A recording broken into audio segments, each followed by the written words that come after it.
श्री गणेशाय नमः। श्री रामचंद्र की जय। आप सभी भक्तों को फौजी बाबा की तरफ से दिल से प्रणाम। आप सभी भक्तों को रामायण बालकांड दोहा नंबर 42 को पढ़ के सुनाऊंगा। आगे कुछ अच्छी बात बताऊंगा, आप लोग प्रेम से सुने।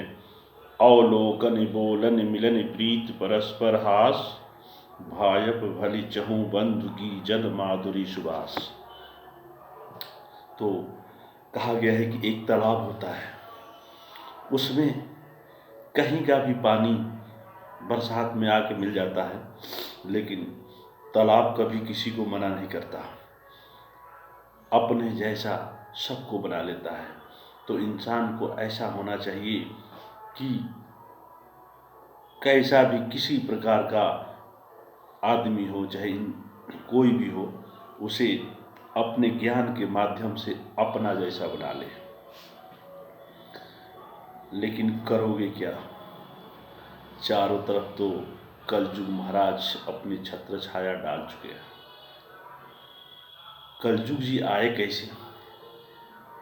जब एक बार स्वर्गलोक में देवताओं का सम्मेलन हुआ था, तो कलयुग महाराज वहाँ पहुँचे, तो सबका 3 युग जो है के मालिक जो है इस धरती पे आके राज करके चले गए थे। द्वापर सतयुग त्रेता। अब कलयुग महाराज की बारी थी। वो इतने हजारों लाखों सालों बाद दुबले पतले हो गए थे। अरे भाई, जिसको खाना मिलेगा वही तो हंसेगा, जो भूखा बैठा है वो तो रोएगा ना। तो ये आके रोने की निडाने लगे। बोले भाई, मैं देखो कितना दुबला पतला हो रहा हूँ, इस बार मृत्यु लोक में मेरे को राजा बनाओ, तभी तो मेरा पेट भरेगा, मैं तभी से इंतज़ार कर रहा हूँ। तो भाई, जो कमज़ोर व्यक्ति होता है तो उसे सब लोग जो है कुछ न कुछ हेल्प कर देते हैं। तो उसी प्रकार वहाँ पे स्वर्ग नगरी में जो देवताओं की बैठक थी, तो सभी देवता देवी को दया आ गया और कलयुग महाराज को उन्होंने मृत्युलोक का राजा चुना और यहाँ भेज दिया।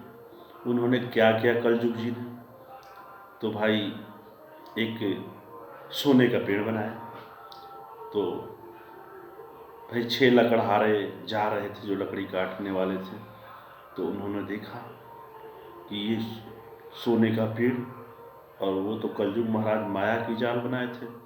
तो उन्होंने सोचा, तो बोले कि हम 3 आदमी पेड़ को काटते हैं और हम 3 आदमी, तुम लोग जाओ खाना वाना लेके आओ बढ़िया, आज तो सोने का पेड़ मिल गया।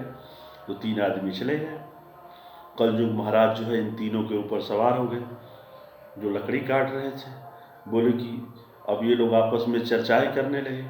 बोले कि भाई, वो 3 आएंगे तो 6 हिस्सा लग जाएगा, इसलिए हम क्या करेंगे, जैसे ही वो खाना रखेंगे, उनकी 3 है तो तीनों हम उनकी गर्दन काट देंगे, वो तीनों मर जाएंगे, फिर हमारा 3 हिस्सा लगेगा।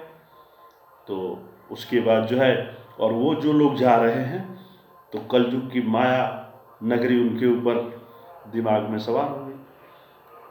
वो भी कह रहे हैं ये बात मन में, यार हम लोग ऐसा काम करें कि वो तीनों मर जाएं कि हम 3 हिस्सा लगे। देखिए यहाँ पर सोचने वाली बात है। उन तीनों ने खाना बनाया, खाया और खाने में जहर मिला दिया, और वो खाना लेके आए। आने के बाद दिल में सोचने लगे कि भाई, ये खाना खाएंगे मर जाएंगे, ये तीनों का हिस्सा गायब, 3 हमारा बच जाएगा। हुआ क्या कि जैसे ही तीनों लोग खाना रखे, वैसे ही इन तीनों ने उनकी गर्दन काट दी। 3 तो मर गए। अब ये तीनों हंसने लगे। बोले ससुरे, 3 तो मर गए, अब तो 3 ही हिस्सा बचा, अब तो आराम से खाते हैं। लेकिन इनको ये नहीं पता कि कलयुग महाराज जी उधर भी सवार है।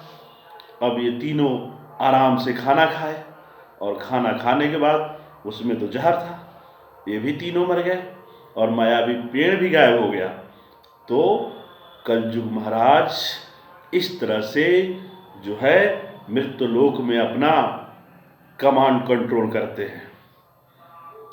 इसीलिए आज कलयुग में इसी तरह लोग मर रहे हैं। और जैसे जैसे कलयुग महाराज खा पी के मोटे होते जाएंगे, जितना पाप होगा उतना वो मोटे होंगे, और जितना मोटा होंगे उतना ही आपस में लोग लड़के मरेंगे। तो बोलो प्रेम से हर हर महादेव। फिर फौजी बाबा मिलेंगे बालकांड रामायण दोहा नंबर 43 में। जय सिया राम।